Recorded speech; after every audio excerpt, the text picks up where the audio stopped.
Dis, monsieur Chimel, tu peux rendre visible l'invisible?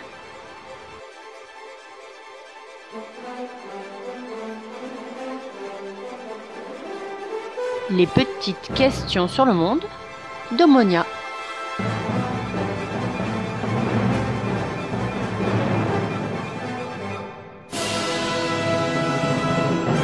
Et Arthur.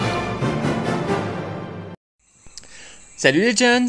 Au début du confinement, la maman d'Arthur lui expliquait qu'il fallait bien se laver les mains régulièrement pour chasser le virus.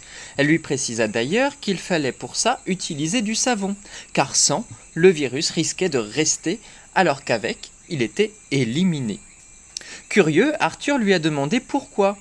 La maman d'Arthur, qui aime les explications ludiques et scientifiques, lui a alors fait faire la célèbre expérience du poivre à la surface de l'eau, dans laquelle on trempe d'abord un doigt sans savon, le poivre se colle alors sur le doigt, puis on refait l'expérience avec une goutte de savon. Le poivre est alors propulsé vers l'extérieur du récipient et aucun grain ne se retrouve sur le doigt. Très astucieux! Oui, mais Arthur, 5 ans, n'a pas fini de se poser des questions. Et oui, comment expliquer ce phénomène? Eh bien, c'est un effet de la tension superficielle. Wikipédia nous renseigne, c'est un phénomène physico-chimique lié aux interactions moléculaires d'un fluide. Elle résulte de l'augmentation d'énergie à l'interface entre deux fluides. Le système tend vers un équilibre qui correspond à la configuration de la plus basse énergie. Il modifie donc sa géométrie pour diminuer l'air de cette interface. La force qui maintient le système dans cette configuration est la tension superficielle. Je ne comprends pas très bien. Vous pouvez m'expliquer autrement, monsieur Chimel? D'accord, moins de Wikipédia, plus de dessins, j'ai compris. Tu as raison, il ne suffit pas de lire ou de copier une définition sans comprendre. Tout d'abord, prenons un seul fluide. Les molécules qui composent ce fluide sont en interaction les unes avec les autres. On les appelle les liaisons de Van der Waals ou liaisons hydrogènes. Ces liaisons peuvent être attractives, comme ici dans ce fluide, ce qui permet au sein d'une même substance d'assurer à la fois le maintien de cette substance en matière dense, en matière condensée, et d'abaisser l'énergie, donc de la stabiliser, cette substance. Elles peuvent aussi être répulsives, mais on en parlera après. La distribution de ces interactions est à peu près homogène dans tout le fluide, mais elle dépend de l'état de la substance. Ainsi, dans une matière dite dense ou condensée, les solides et les liquides, il y aura beaucoup d'interactions entre les molécules qui sont proches les unes des autres. Dans de la matière expansée, un gaz par exemple, les molécules seront beaucoup moins liées entre elles à cause de leur espacement. Là où ça devient intéressant, c'est quand deux fluides, prenons deux liquides, sont en contact. Deux possibilités. La première, les liquides s'aiment bien et sont compatibles.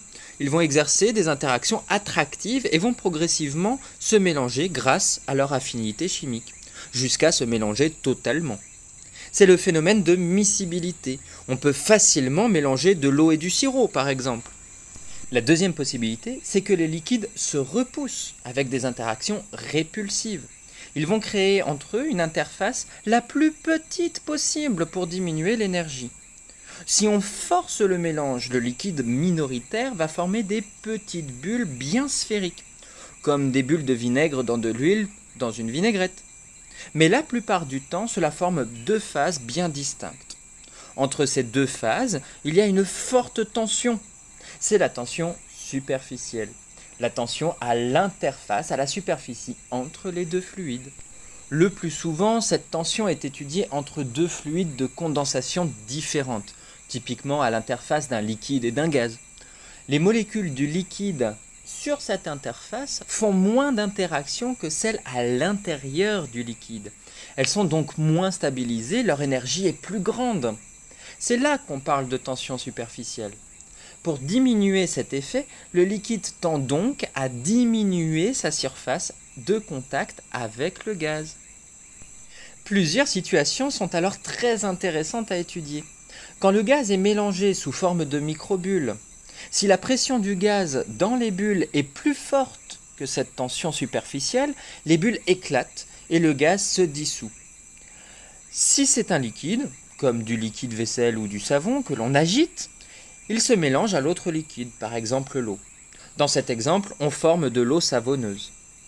Si la pression est moins forte, alors les bulles sont maintenues et elles auront tendance à se rapprocher pour en former de plus grandes avant de remonter à la surface, comme dans les boissons gazeuses. Dans le cas de notre savon, ces bulles peuvent se créer si l'on n'agite pas et qu'on dépose délicatement le savon sur l'eau. Un autre phénomène, ce sont les gouttes de pluie qui se forment dans les nuages. Elles prennent aussi une forme sphérique grâce à la tension superficielle. La modification de leur forme, qu'on en reconnaît mieux, est due à la gravité. Allons encore plus loin.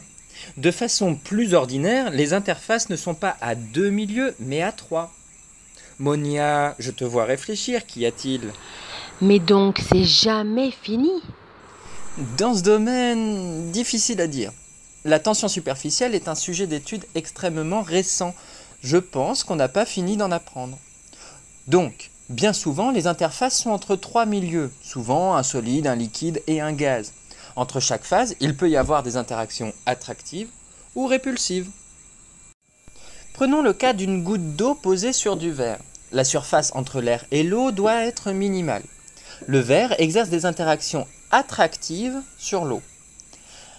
La goutte va donc prendre une forme plutôt étalée sur le verre et le sommet sera légèrement aplati à cause de la gravité.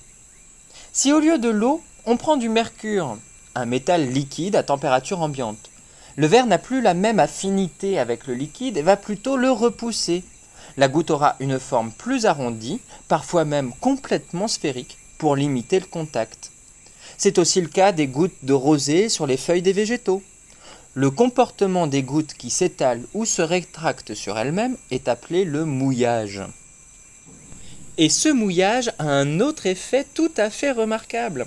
Dans un tube très fin, si une goutte n'est pas possible, on observera un ménisque incurvé vers le haut lorsqu'il y a une forte affinité entre le liquide et le solide, comme de l'eau dans un tube à essai par exemple. C'est aussi ce qui explique l'effet de capillarité dans les tubes extrêmement fins. Le liquide est capable de remonter le long du tube. Au contraire, lorsqu'il y a répulsion entre le solide et le liquide, le ménisque sera incurvé vers le bas, comme on peut l'observer par exemple dans les vieux thermomètres au mercure.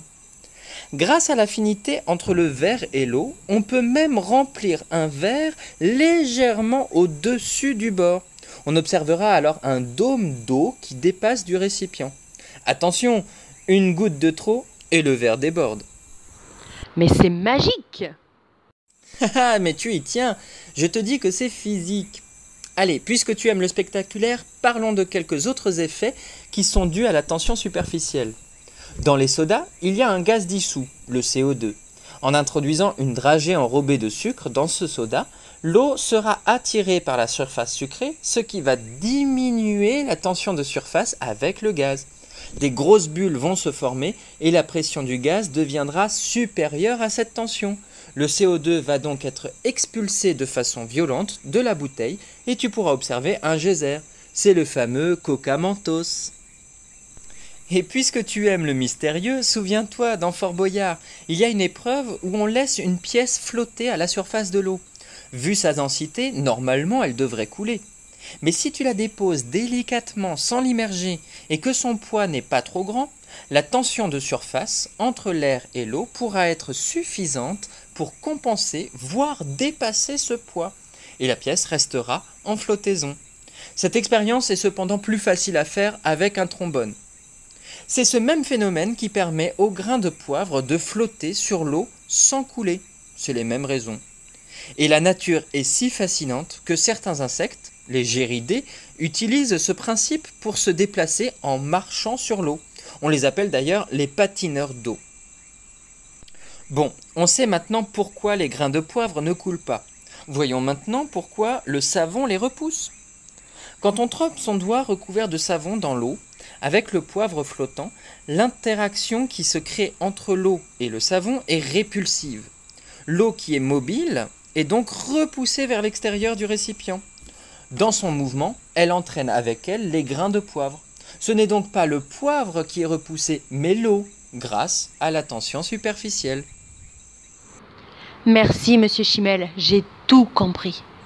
Mais de rien, avec plaisir. Mais garde bien à l'esprit que je t'ai expliqué l'expérience du poivre. Je ne saurais prétendre qu'il s'agit du même phénomène pour le virus. Pour s'en protéger, il faut bien sûr respecter les gestes barrières. Moi, de mon côté, je remercie Arthur pour son intérêt et sa curiosité scientifique. Garde la pêche. Arthur!